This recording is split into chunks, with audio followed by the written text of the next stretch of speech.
Greetings, my friends. Hope this day finds you safe, healthy, and happy, and then you are thriving and enjoying whatever it is you're doing, wherever you're doing it. I just hope it translates into living your best life. This is the New Thought Media Network. I'm Ken Ludwig, and you are watching Vibrant Living. And again, hope you're having a great day. We start every show here with a little reading from Ernest Holmes, and we got a very long one here today. So here we go. I refuse to contemplate evil as a power. I know that it will flee from me. It dissolves and disappears in the light of love. I know that hate cannot exist where love is recognized. I turn the searchlight of truth upon every apparent evil in my experience. This light dissolves every image of evil. The manifestation of good is complete. Love makes the way clear before me. I am guided into an ever-widening experience of living. My every thought and act is an expression of the goodness which flows from life. The divine circulates through me automatically, freely. Every atom of my being is animated by its action.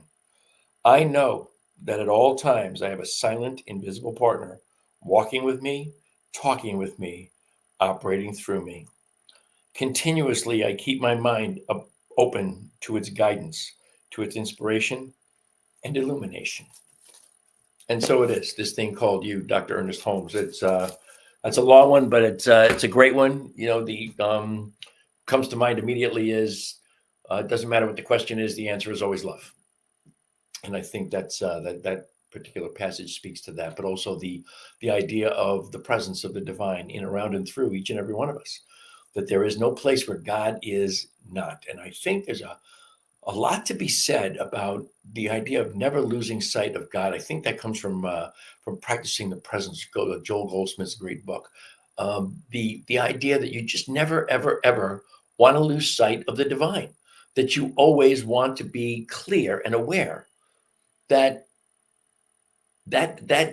overarching creative intelligence, that intelligence that hung the stars in the sky, is in, around, and through every bit of my being. It is in every cell. It is in all of the spaces between all of the cells. And science will tell you that there's more space in this human body than there is actual material. And to know that that is always an expression of the divine, a once in a millennium, in an infinity expression of the divine. So yeah, that's a great one. Today I was going to talk to you about the healing power of music, and then a little bit of Stoic wisdom from my readings this morning in my meditation. But this is a fascinating article. This is in AARP magazine, and if you're over 50 years old, you're already getting or if you're actually like 49 and a half, you're already getting the postcards from AARP to join. Let me tell you, one of the benefits of being a member of AARP is this magazine. It's a great magazine. The feature story here today is Ringo's Star, which is this month is Ringo, which is fabulous. Ringo at whatever he is, 83 or 82 years old, still thriving, still doing fabulous and making music and enjoying his life. He actually is enjoying his life. Also, an interesting fact, he has been married to his wife, Barbara Bach, for 35 years, which I believe is exactly the same amount of time that Keith Richards and Patty Henson have been married, 35 years. So two of the icons of 60s rock and roll, married long time with their spouses. But also though in this this particular where is it? There it is, down here, music memory. It says this is about the healing power of music in so many ways. I mean, we all have cognizance of songs that take us to certain places or certain events in our lives, and everybody has those kinds of things. But the interesting fact about music that really fascinates the hell out of me is that it has tremendous healing power, a tremendous effect on people who are suffering dementia of all forms, including Alzheimer's. There are many different kinds of dementia. We all, we the one we hear most about is Alzheimer's, but there's many different kinds of dementia.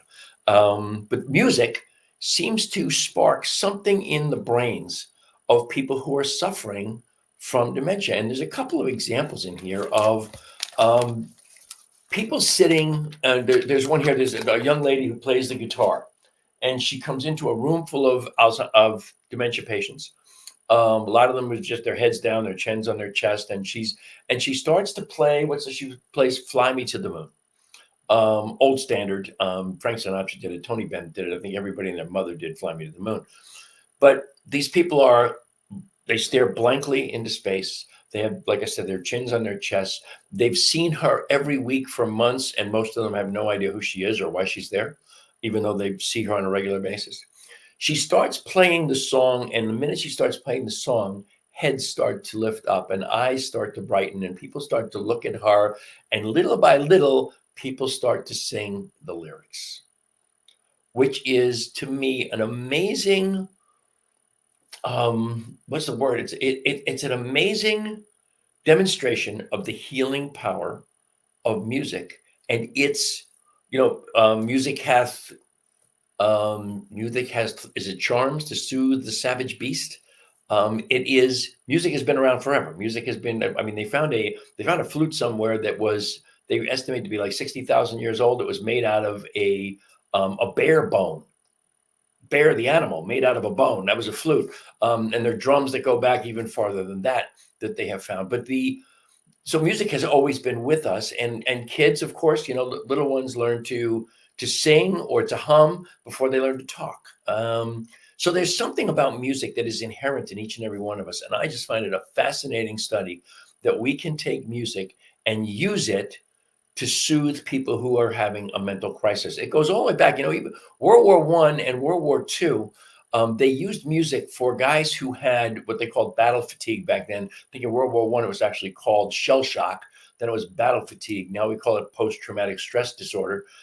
George Carlin has a great riff on that if you ever want to hear it. George Carlin says, we're not giving these guys the help they need at post-traumatic stress disorder because we cleaned up the verbiage and the language. We made it so sterile. But if you go all the way back to when it was shell shock, maybe these guys would be getting the help that they need. So the point is that the idea of music triggers things in the brain that lead to the flow of oxytocin. Oxytocin, of course, it's the connection hormone.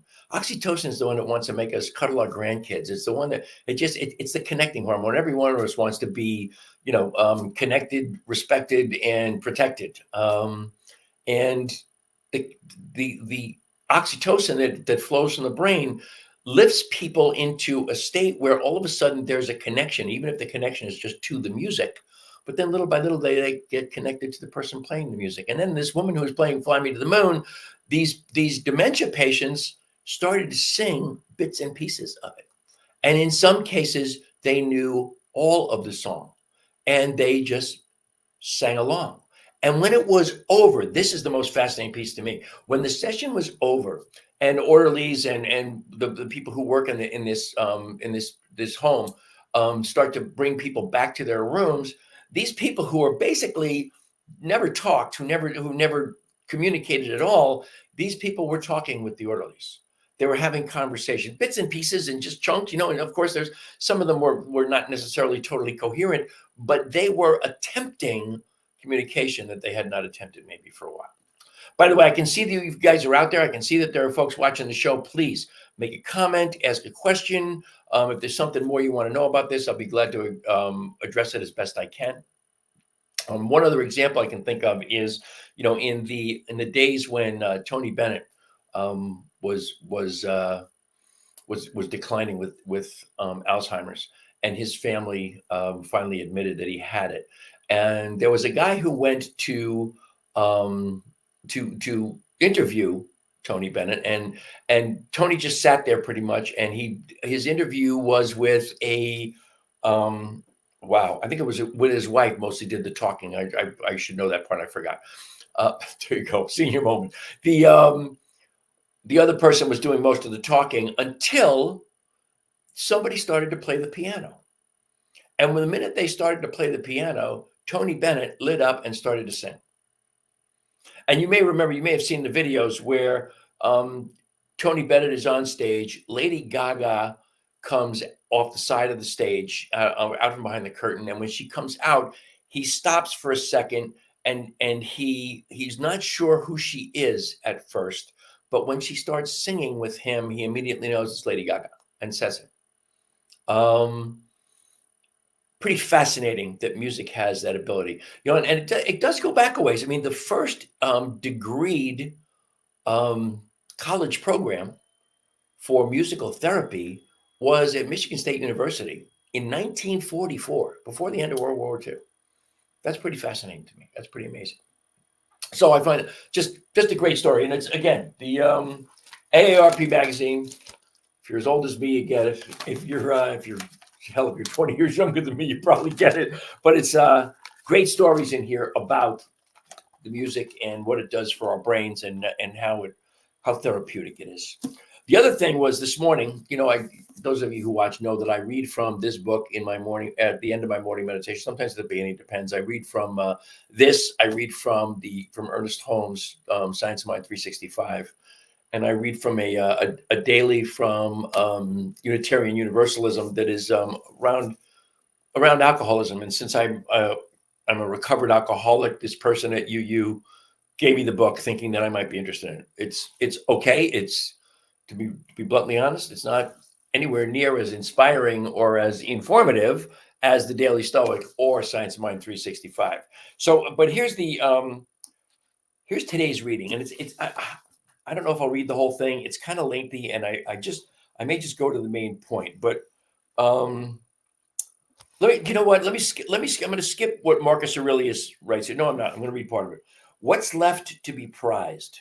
This, I think, to limit our action or inaction to only what's the keeping with the needs of our own preparation. It's what the exertions of education and teaching are all about. Here is the thing to be prized. If you hold this firmly, you'll stop trying to get yourself all the other things. If you don't, you won't be free, self-sufficient, or liberated from passion, but necessarily full of envy, jealousy, and suspicion for any who have the power to take them, or you'll plot against those who do not want, who do have what you prize. But by having some self-respect for your own mind and prizing, you will please yourself and be in better harmony with your fellow human beings and more in tune with the gods, praising everything they have set in order and allotted you. That's from Marcus Aurelius. And here's, these two fellows here, Stephen Hanselman and Ryan Holiday, have commentary then after the passage from the different Stoics. There's Marcus Aurelius, Epictetus. There's just, who else? Can I just turn the page here and find somebody else? And of course, all these pages are Marcus Aurelius and Epictetus. And still, okay, so there's plenty of other Stoics in here, and I just couldn't find any. So here's what they have to say about this. Warren Buffett, whose net worth is approximately $6.5 billion, lives in the same house he bought in 1958 for $31,500. John Urschel, a lineman for the Baltimore Ravens, makes millions, but managed to live on $25,000 a year. San Antonio Spurs star Kawhi Leonard gets around in his 1997 Chevy Tahoe that he's had since he was a teenager, even with a contract worth about $94 million. Why? It's not because these men are cheap. It's because the things that matter to them are cheap. That's the things that matter to them are cheap. And I think here's the point. Neither Buffett, nor Urschel, nor Leonard ended up this way by accident. Their lifestyle is the result of prioritizing. They cultivate interests that are decidedly below their financial means. And as a result, any income would allow them freedom to pursue the things they most care about. It just happens that they became wealthy beyond any expectation. This kind of clarity about what they love most in the world means they can enjoy their lives. It means they'll still be happy even if the markets were to turn or their careers were cut short by injury. The more things we desire and the more we have to do to earn or attain those achievements, the less we actually enjoy our lives and the less free we are. This one, that last sentence blows me away, and I want to just read it to you again because I think it's an amazing thought. The more things we desire and the more we have to do to earn or attain those achievements, the less we actually enjoy our lives and the less free we are. There is, I mean, I don't know, there's a million different ways I could take that, I think, but I can take it in my own life. The more we strive for the things that we require and desire, the less we are capable of enjoying those things. So I guess the lesson for me then, what I take away from that is to make it a point to require and desire not only fewer things, but less expensive things, if you will. Things that are within my means, or as they mentioned in that passage, below my means, so that I am never struggling to achieve them. I'm never struggling to attain them. They're mine because it's easy, because I always have the means. I always have the ability to enjoy what I want to enjoy. I think that is an enormous lesson. That is just, to me, that just totally blows me away. What do you guys think out there? I can see there's folks out there listening today, and I can see you there. I see a couple of comments here, and Lloyd, thank you for your comment. I hope it's informative. Brian Black, the whole audience sings along, saying, yeah, certain songs he's mentioning, basically a couple of songs that he knows that I've never heard of, actually. But when there are songs that the audience knows, people sing along. One of the examples they gave in that article in AARP magazine was also this young guy who had been part of. He played piano in a backup, something for a play or a theater or something. But he decided that he just wanted to go out in the street and play music. He bought a piano off of Craigslist, I think, that was on rollers, and he wheeled it all over New York City. He actually got it onto a train platform. On the train platform, he started to play Hey Jude. And people who the writer mentions the fact that the New York subway system is not exactly known for the safest place in the world, and people tend to be on their guard and on alert, and maybe not looking each other in the eye and that kind of thing. This guy starts playing Hey Jude, and after a few minutes, a couple of college kids come and start singing with him, and then some of the people who are on their way to work start singing, and he's surrounded by people in long black trench coats that are on their way to Manhattan, and they're singing and they're enjoying it. And by the time he gets to the na na na na na na na, people on the next platform over are singing along with him. It is that thing with music about being connected. We want to be connected always, and music is the thing that does. I want to make a couple of mentions here about the, you guys, I've been talking about the books I've been reading. If you want to know anything more about them, please ask me. But this is the farthest I've gotten into on my 450th attempt to read Autobiography of a Yogi. I'm actually reading Autobiography of a Yogi. I've actually gone in, 80 pages or 60 pages or something. It's the farthest I've ever gotten. A fascinating story, actually. And I guess, this book for me would be an example of when the student is ready, the teacher appears. These two books, Living Untethered, Michael Singer, and I Am by, what's his name? Howard Falco. These two books, it's amazing, but they were written by two guys who don't even know each other. They could have been written hand in hand, the same kinds of feelings about who I am, how I show up in the world, how I want to show up in the world, and how much effort I put into that, and how much of that is ego, and how much of that is authenticity. These two books could have been written about like one chapter from one guy and the next chapter from the other guy. I mean, that's how amazing they are to me as far as their interconnectivity, if you will. Great books. Those are 3 of the 5 books I'm reading at the moment. Well, 6 if you count Science Mind textbook, which I read from every day. And so always want you to, you know what? That's what I got for you today. That's it for me. And I want you to always remember that New Thought Media Network is a nonprofit organization. We absolutely live and breathe by virtue of your generosity and your donations. Please go to newthoughtmedia.org. That's ntmedia.org. click on donate. We will be immensely grateful for anything and everything you choose to bestow upon us. If you want to reach me, you can find me at my beloved Lisa's and my branded Facebook page. That is Vibrant Aging, which of course goes hand in hand with this show, Vibrant Living. You can email me at teamrockitnow@gmail.com. And you can find me if you're really desperate for something to do, you can go find me on Instagram. I haven't posted on Instagram in 100 years, although I think some of the things I do on Facebook wind up on Instagram. But you can find me at evolving_hippie on Instagram. That's all I am, is just an aging hippie, folks. You can go to the parent company for our sponsor, mydailychoice.com/Ken Ludwig. You will find some of the most amazing products on the planet there, a variety of things, something for everybody. And trust me, there's good stuff there, and there's amazing bargains as well. The show is brought to you by HempWorks. HempWorks is the #1 direct-to-consumer distributor of CBD and hemp-infused products in the world. One of my favorites right here is our hemp-infused coffee, 5 milligrams of CBD, and even some chaga mushrooms in every single one.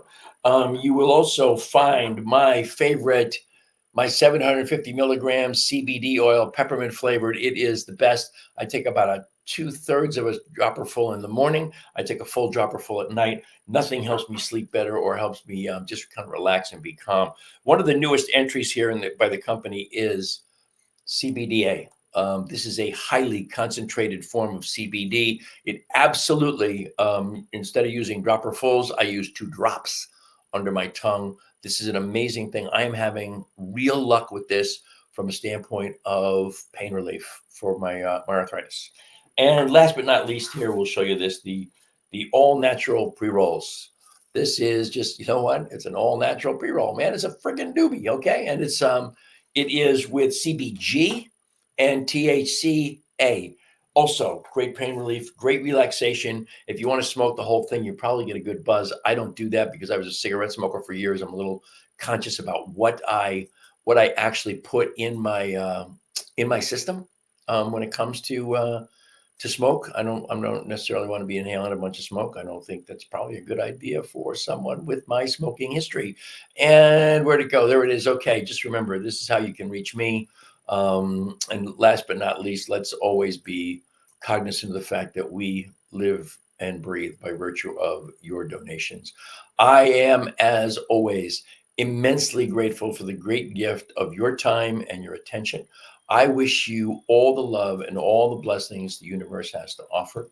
I hope you will tune in every Thursday at 2:00 Mountain Time, 4:00 Eastern Time. Until then, my friends, peace and love. Namaste.